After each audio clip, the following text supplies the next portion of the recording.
some wind warnings today, although it feels perfectly normal now. I guess we'll see. With that in mind, what was going on today?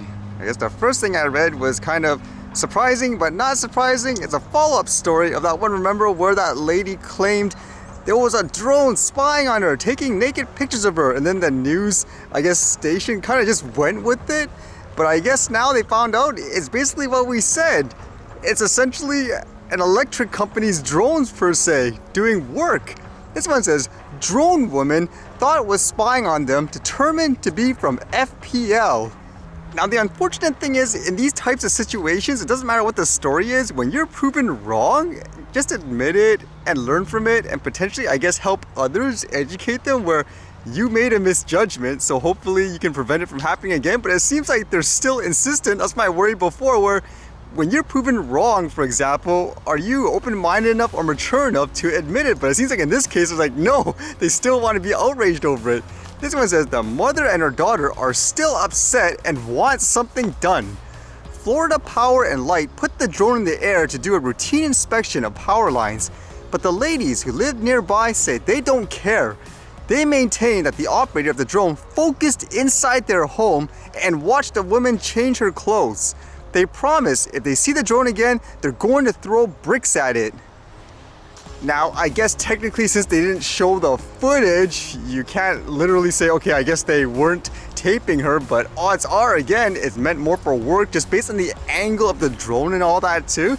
I'm surprised they don't just release the footage, for example, and say, well, this is what we're capturing.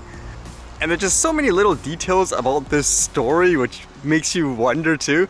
Like here, it says for the news station, it was more due to their viewers, I guess, questioning it, which actually made them, I guess, quote, investigate it. Like, should you do that in the very beginning? It says, Wink News viewers were quick to point out that the drone the woman thought was spying on them was, in fact, not doing that. They saw the drone and said it was an FPL drone inspecting power lines. So I don't know, is it common over there for anyone who lives in the area? Again, just from common sense, you look at it, who the heck would use that large of a drone to, quote, spy on someone? And as well, just based on the distance and where it's at, it just seemed like it was doing work. But regardless, it seems like they're insistent in saying they're gonna throw a brick at it and so forth, which should be technically, I guess, a crime there, correct? Because it is considered as a, quote, aircraft. And as well, the power company said they actually notified all the residents that they were going to conduct this, I guess, drone work around the area. But apparently they didn't get it because according to this report, they're saying they just rent, I guess, the room from someone else. So the owner of the space actually got notice and they didn't inform their tenants, which is why they didn't get notice. And as it turned out before, they apparently reported it to the sheriff's office and all that. And then after all this, they didn't interview, and it seemed like the sheriff and stuff was saying, well, we weren't notified of this, which makes me wonder, do you really need to notify everyone in the world that you're doing this work? Like, especially the police and all that?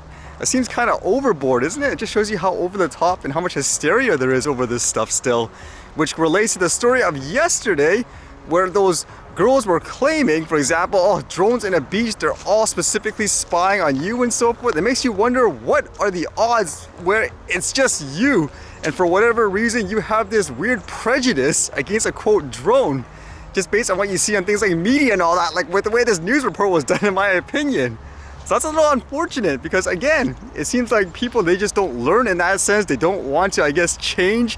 You could use it as a way, again, to educate others, but no, you're insistent in being that way. That's a little unfortunate. It's disappointing too with this, quote, news organization. Why does it take someone just out of random, for example, just looking at this thing, using common sense, trying to think of this rationally, saying, okay, well, maybe this is not the case, as opposed to just running with it, like taking her word for it just like that, and then afterwards you do the investigation. What are you getting paid? Like 5 figures a year or something like that? You have all these resources and so forth to investigate the matter. What's the point of having, like, what, news organizations per se? No wonder why people are so, I guess, supportive of, quote, independent media many times. It just seems like in these cases it's more about a certain narrative and all that versus actually investigating it. And I guess this one was kind of interesting. How about, I guess, federal charges for flying a drone? Apparently in this one, you've often read stories of people flying them over sporting events. This one says 2 men accused of flying drones over Reds Bengals games indicted on federal charges. A man accused of flying a drone over Great American Ballpark on opening day this year and another man accused of doing the same thing during a Bengals playoff game in January have been indicted on federal charges, officials said. One faces a maximum of 3 years in prison. The other faces up to 4 years. On April 12th opening day for the Cincinnati Reds, officials said Travis Langhoff flew a drone into the restricted flight area over Great American Ballpark. 3 months earlier, during a January Bengals playoff game at then Paul Brown Stadium against the Las Vegas Raiders, officials say 24-year-old Dylan Dabney illegally flew his drone into the stadium and hovered over the players and portions of the crowd. Officials said Dabney, a Springfield Township resident, posted a video of the drone flight to social media sites and YouTube. And then ultimately it says a federal grand jury in Cincinnati handed down the charges Wednesday in the separate incidents, according to a news release from the U.S. Attorney's Office. And afterwards they talk about how illegal drone uses per se is a rising problem, where even if someone isn't doing anything, I guess, malicious, it's still, quote, illegal and all that, and it's still, quote, dangerous, where they could hurt someone and all that, according to all these anyways. And it goes to show, I guess, in terms of the contrasting difference, in terms of, I guess, trying to make it, quote, safe and all that. When it comes to drones, there's so much emphasis charging people with crimes and all that.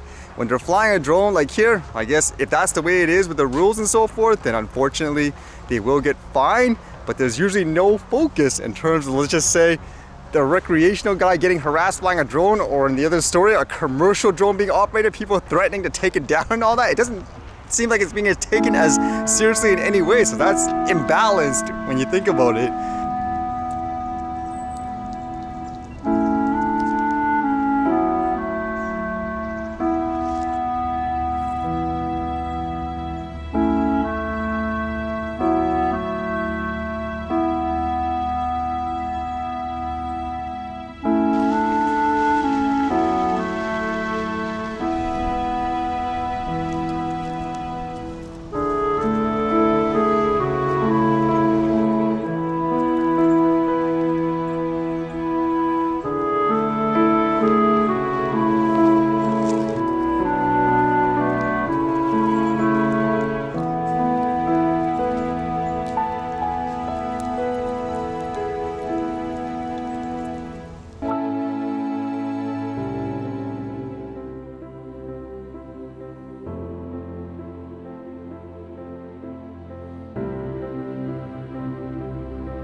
Alright, see you guys later.